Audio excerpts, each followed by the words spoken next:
Olá pessoal, no vídeo de hoje nós iremos falar sobre os primeiros passos das crianças e a sua importância para o desenvolvimento.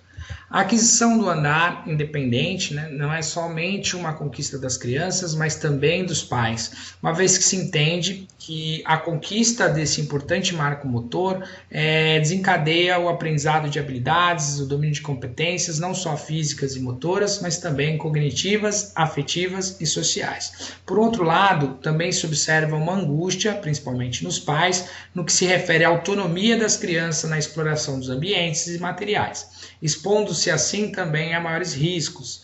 Um outro lado de preocupação se refere ao aspecto temporal. Os pais se perguntam quando a criança irá conseguir dar os seus primeiros passos e como ocorre esse processo de aquisição do andar. Fizemos aqui um levantamento bibliográfico com pesquisas mais recentes, pesquisas mais antigas, que tiveram como objetivo estudar efetivamente a conquista do andar nas crianças. No que se refere à conquista desse importante marco do desenvolvimento motor, talvez o mais importante dos primeiros anos ou da criança como um todo, deve-se relembrar que o desenvolvimento motor ocorre num sentido céfalo-caudal, próximo distal, ou seja, de cima para baixo e de dentro para fora. Portanto, antes de desenvolver o andar, as crianças precisam adquirir alguns movimentos que são percursores, como, por exemplo, o domínio do deitar de bruço, o controle do pescoço. Mais adiante, ela domina o controle do tronco, realiza rolamentos, senta ou fica em pé com e sem apoio. Aí, então, ela estaria pronta para o desenvolvimento do andar.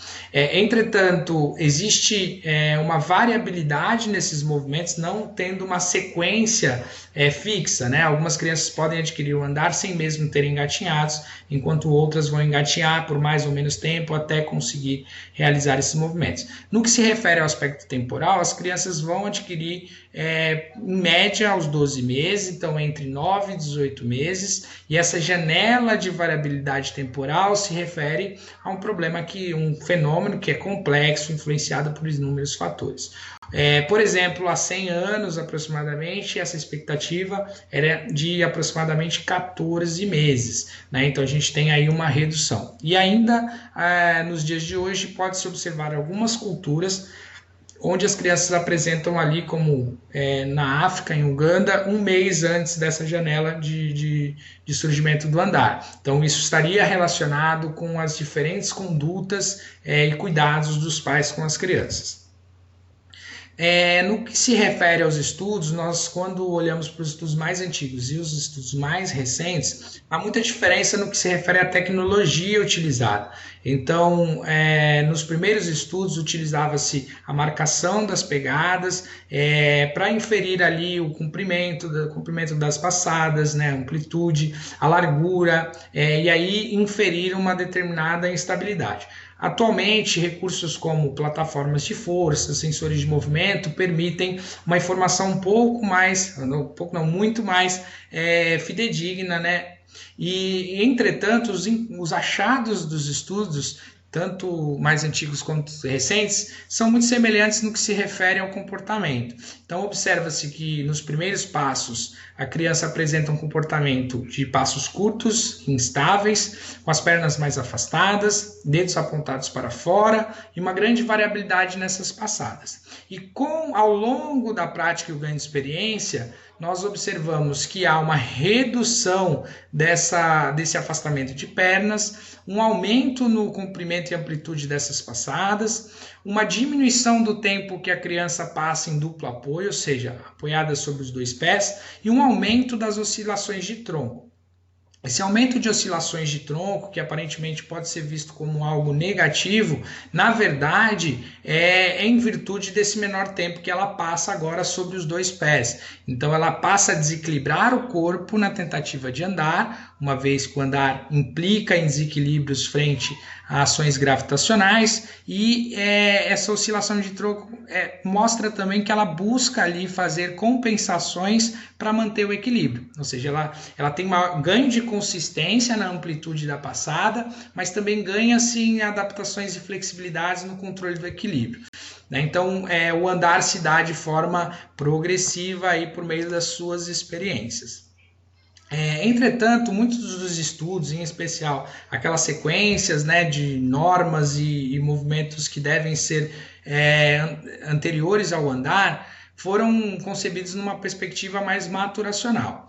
Thelen e colaboradores, diante de uma concepção mais dinâmica da questão do andar, observaram que os movimentos das crianças logo após o nascimento, quando colocados sobre uma superfície de alternância e flexão das pernas, né, que é denominado de reflexo da marcha, são concebidos então como numa perspectiva mais maturacional como movimentos reflexos resultantes de ações subcorticais que seriam inibidas por volta dos 2 meses por controle motor voluntário.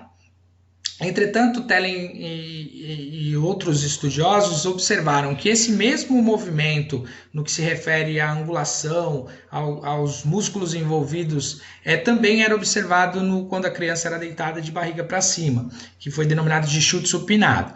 Esses movimentos, quando a criança interage, por exemplo, com os pais, quando ela está mais agitada, são muito similares por alternância de pernas e flexão dos joelhos em direção ao abdômen.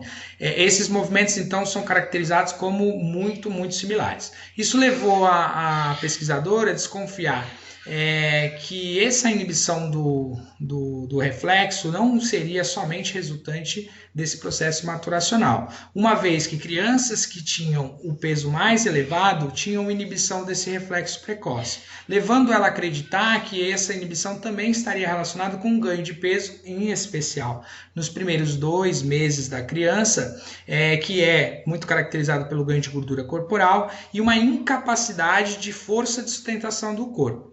Essa hipótese foi confirmada à medida que a criança foi colocada dentro da água ou também quando colocada numa superfície de estimulação do andar como esteiras, mesmo após os 2 meses de inibição desse reflexo, esse movimento era observado novamente, fazendo com que ela concluísse então que o andar envolve não somente um processo maturacional, mas uma interação também das diferenças e mudanças corporais e as relações desse corpo no ambiente.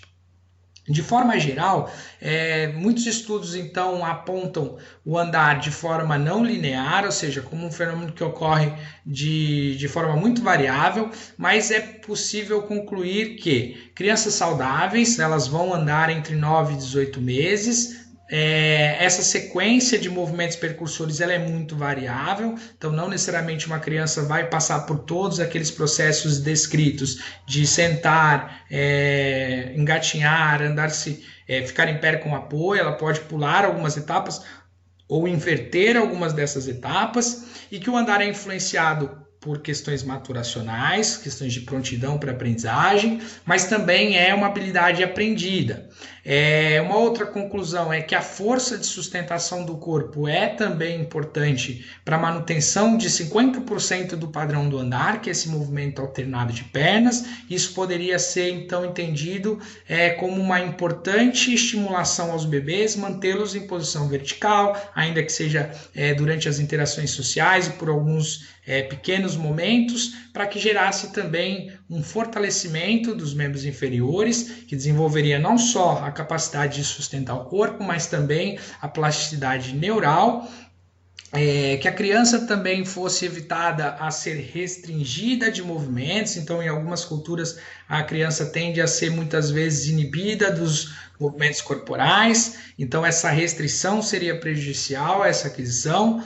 O tempo que a criança passa de barriga para baixo é fundamental. Hoje a Organização Mundial de Saúde recomenda cuidados com a posição da criança de bruço, em especial quando ela está dormindo, né? Então referente a alguns problemas de morte súbita, mas o tempo acordado e supervisionado deve ser aí estimulado para que ela possa desenvolver força, controle de musculaturas fundamentais aí para o domínio motor.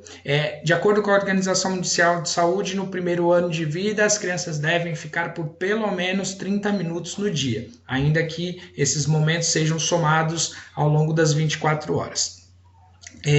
A motivação dos bebês é algo também fundamental, então, ao estar motivada para alcance de objetos ou para interações, ela também vai ter aí uma maior predisposição à locomoção, então um ambiente rico de estímulos pode ser importante aí para esse desenvolvimento, e também a variabilidade que ocorre ao andar. Muitos estudos foram feitos com a criança andando em linha reta, mas como a gente pode ver ali naquela imagem com os riscos em azul, a criança ao andar ela realiza muitos movimentos de curvas, movimentos em aclives, declives, instabilidades do solo. Então, permitir à criança uma variabilidade na exploração da locomoção também é importante para que ela possa atingir o desenvolvimento esperado motor.